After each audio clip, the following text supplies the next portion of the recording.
Hey everyone, welcome back to Crypto Cash. Thank you very much for joining me here today. This is your one-stop shop for cryptocurrency analysis, among many other things. Now we're taking a look here at DODO, which is hard to say with a straight face, I've discovered. But DODO is actually a really interesting coin. In fact, we made a decent profit here recently through my Signal group off of it when it was back in the 80, 90 cent range. And here it is, upwards over a dollar, dollar 10, I think it is, and it's actually got some really good potential. So excited to check it out here. Thank you to my community for asking that I cover this. My patrons, you're all very, very awesome. I significantly appreciate you all. Thank you. Furthermore, I'm not a financial advisor. This is for educational purposes only. You should always do your own research.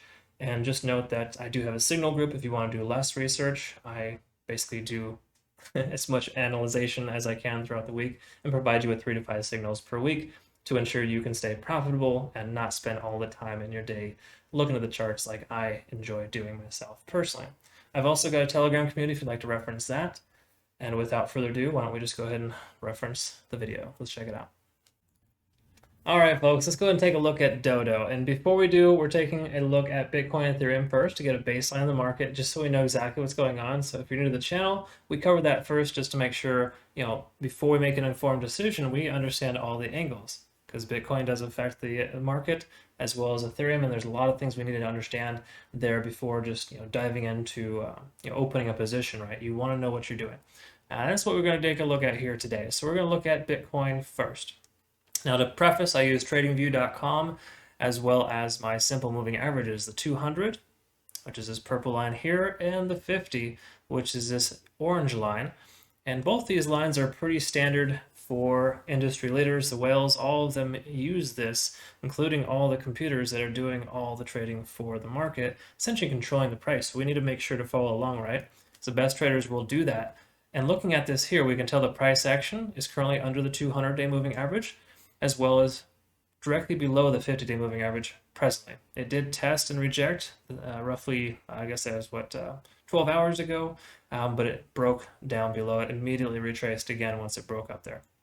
So it was an interesting little movement there, how that happened, but we're currently at roughly about 34,000, whereas we have a major support at 30,000, 42,000 for the major resistance, and the most recent resistance that will hopefully be tested again soon is 36,500.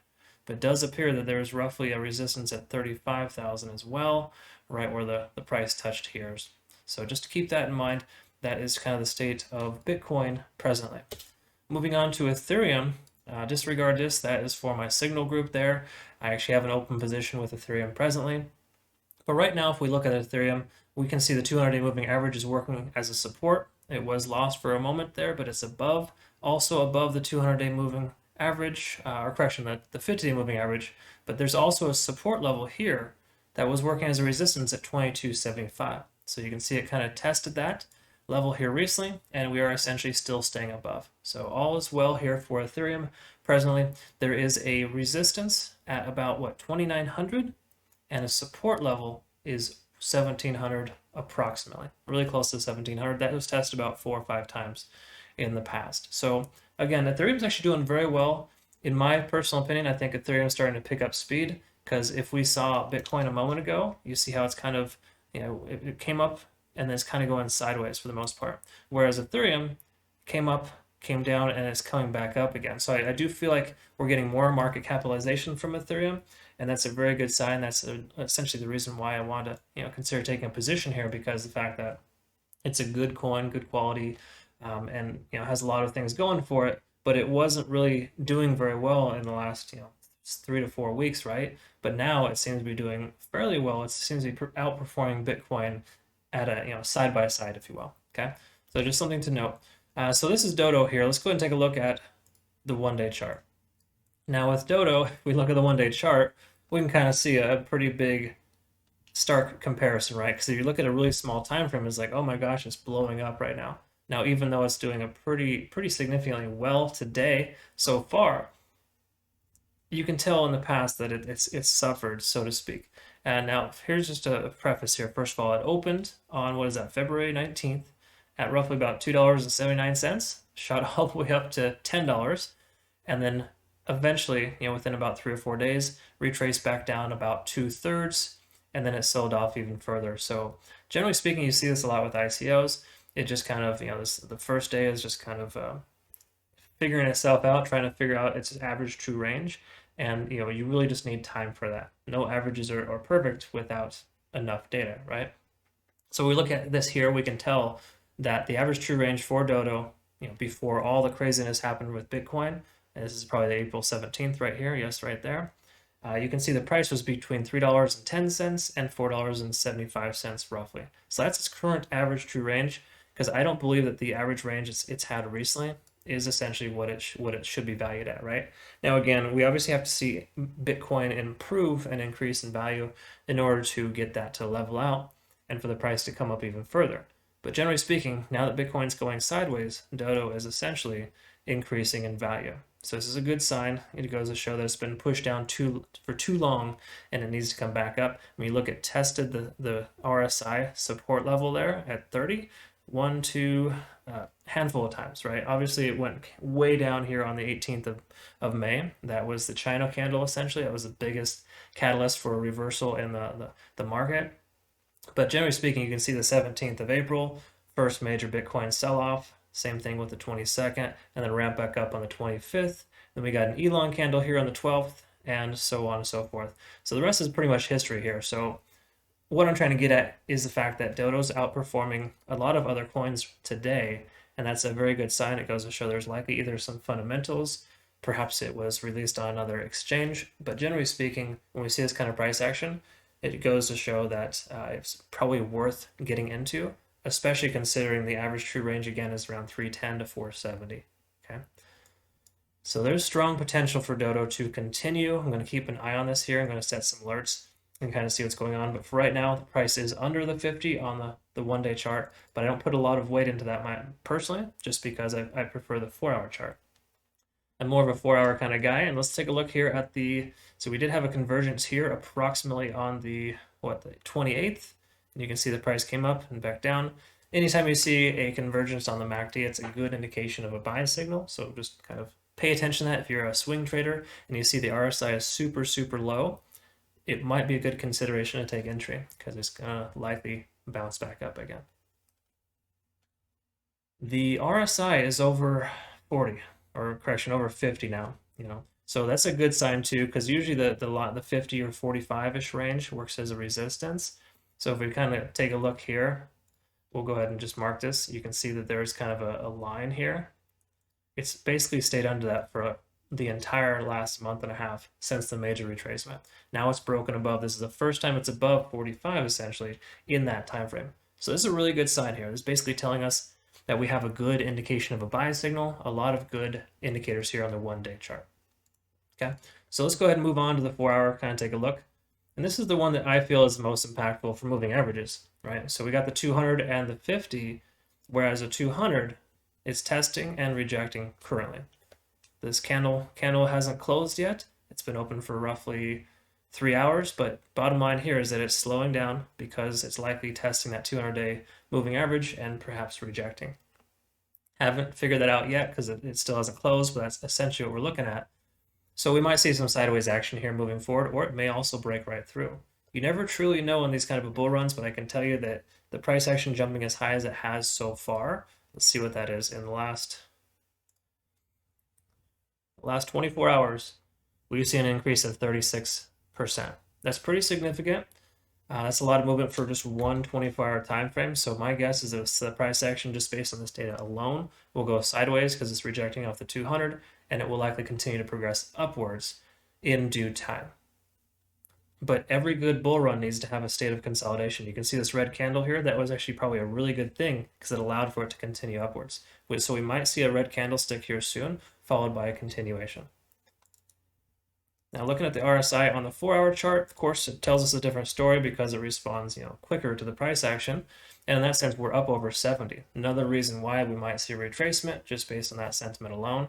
Let's take a look at the MACD here as well. We got a MACD convergence on the 5th of June, correction, 5th of July. That's this month, not last. And that was right here. So I'm going to mark that just so you can kind of see how this translates on the Ichimoku cloud. Okay. Now, Big picture, we're looking pretty good here. I like what I see here so far on the 4-hour chart for DODO. Okay. Again, just bear in mind it's overextended. We might see retracement and or a little bit more sideways action.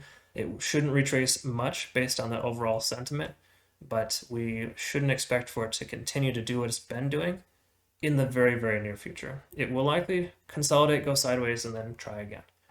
So let's go ahead and look at the 1-hour chart here. And I like to kind of show the 1-hour chart because it's really the main chart I use for the Ishimoku cloud. Okay, now big surprise here. This is a common correlation you'll see in most of my videos. The 4-hour chart, we have a convergence on the MACD, swinging upwards. On the 1-hour chart for the Ishimoku cloud, you see the same exact thing. I mean, look how close that is. I marked that on the 4-hour chart, and we're within one candle bar of breaking above the cloud. So if you're new, price action above the cloud is considered a buy signal. Price action below the cloud is considered a sell signal. So if you just kind of keep going, like for example, obviously in retrospect it's easy to see this, but the price broke down below the cloud here at this point, that would have been an awesome shorting position. Okay. Same with here as well. They're just smaller gains, so to speak, depending on if you're shorting or not, right? So in this case scenario here, if you can identify and pay attention to the MACD crossing and converging, so to speak, in an upward fashion on the 4-hour chart, take a look and see if it confirms on the actual 1-hour chart. When you see those two things intersect, so to speak, or they're coexisting, that's a very good sign of a buy signal. Okay. So that's kind of what we look at for the 1-hour chart. Now looking at the 15, we'll just quickly glance at this and call it a day. But what I like to identify is the EMA and VWAP. Now EMA and VWAP are two of my favorite indicators. They work only very well on shorter time frames, however. So don't try to use these essentially on larger time frames. Again, there's different situations for everything. You can still use the EMA lines on larger time frames, but I feel like SMA is better on a 4-hour chart or higher, whereas EMA is better on a 15-minute chart or lower. Okay, so that being said, with the EMA 15, that's this red line here, that's telling us we have a pretty significant bull run. So if you see here, the price comes up, keeps testing. Of course, this last time it tested and rejected, but you got to bear in mind that it bounced off and held, the VWAP essentially held this position here, right? So generally speaking, when you see an AMA line moving below the price action, it's considered to be bullish. And the inverse applies as well. We go back further, you'll see if it's below, it's considered bearish. So states of consolidation can be kind of funny here, but what I'm trying to get at here is that when we see a bull run, to be able to identify a bull run, and in order to jump in and essentially join the bulls in that run, you got to be able to identify a couple things. First of all, you want to have confirmation, right? Now, for me, confirmation is price action that's above EMA and VWAP. And to clarify, the blue line here is the VWAP line. That's a volume weighted average price. That takes the price correction, the volume of the last 24 hours, and expresses it as a price. So if we see right here, the deviation between the two is upwards of about 10%.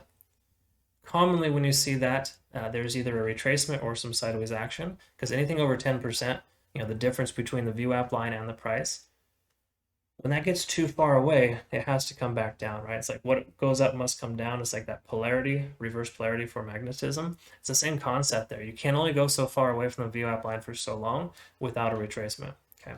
So this being said, I would say that we're likely to see some sideways action here a little bit further, but also note that the price is still above the EMA line. Okay, so it did test and reject here, so to speak, but we're still over VWAP, so we're still in bullish territory.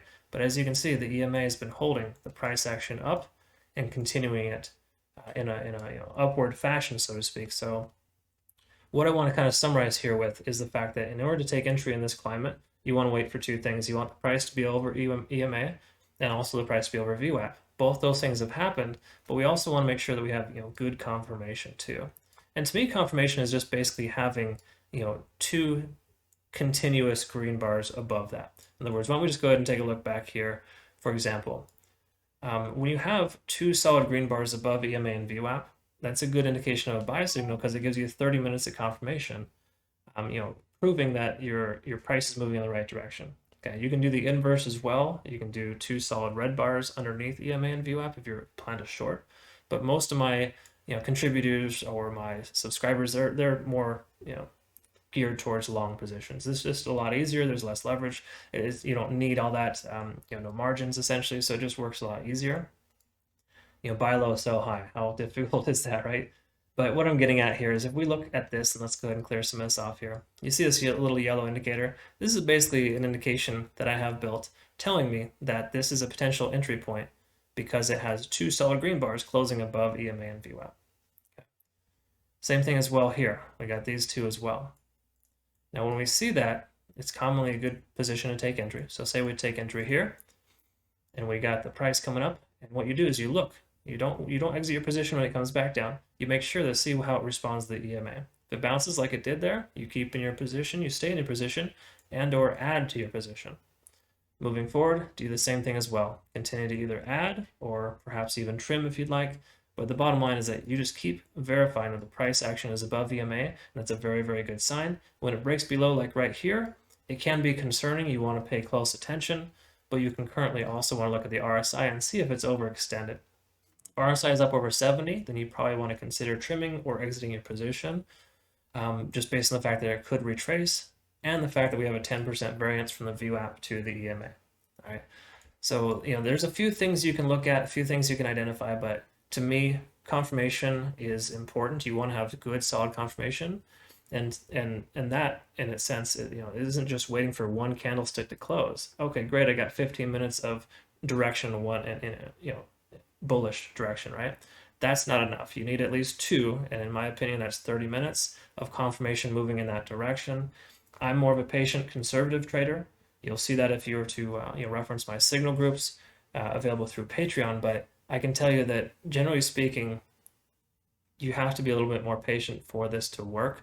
Because again, these are 15-minute candlesticks. I mean, this is literally a full day of trading here, and it can be difficult just to sit here and watch that. That's why I have the signal groups, because a lot of my contributors and my patrons, they don't have enough time to look at this like I do. Okay, but if you are the kind of person to like to look at this, pay attention to these signals because they're basically speaking to you and telling you what's going on.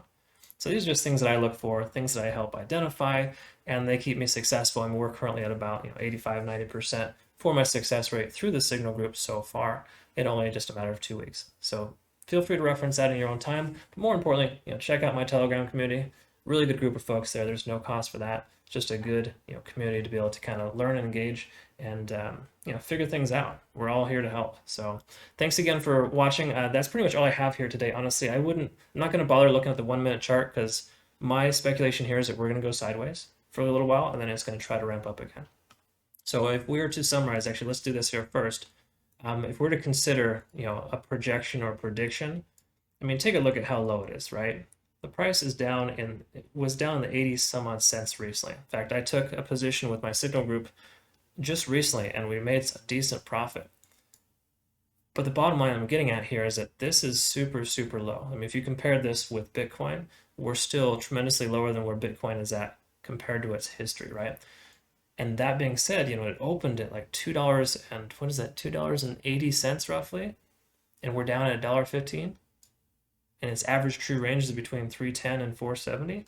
I think there's a lot of room for growth here. So if Bitcoin can go sideways for just say another 24 to 48 hours, we're going to probably see another run from DODO. If Bitcoin does sell off and come closer down to 30,000, we'll probably see this taper off, go sideways, or come back down a little bit. But this really has no other direction but up at this point, right? Because it's so overextended, or oversold rather, that it even though it looks like it's overextended, it really truly isn't. It's just that it's done a lot of movement in one day, and we need to kind of allow for it to calm down a moment and then get it ramp back up. So perhaps now, while it's in a period of consolidation, would be a good consideration for entry. I don't foresee it coming down much lower than 80 cents like it was a couple of days ago. So just something to consider there. So I hope it works out well for anybody investing, but I'm going to set up some of my alerts and pay attention to this because this will probably be another one I want to maybe consider reinvesting in here in the near future because there's a lot of potential here I still feel with DODO. Even though it's got a funny name, I think it has a lot of potential. In fact, most things with funny names have good potential, including myself, right? So let me know your thoughts in the comments below if you'd like to consider communicating, and if you have some fundamentals and you know what's going on, feel free to include that as well. I'd love to learn that. Again, just really look at the technicals and have more fun at this, essentially with this. So thanks again for joining me. Hope you have a good rest of your day. We'll see you in the next video. Take care.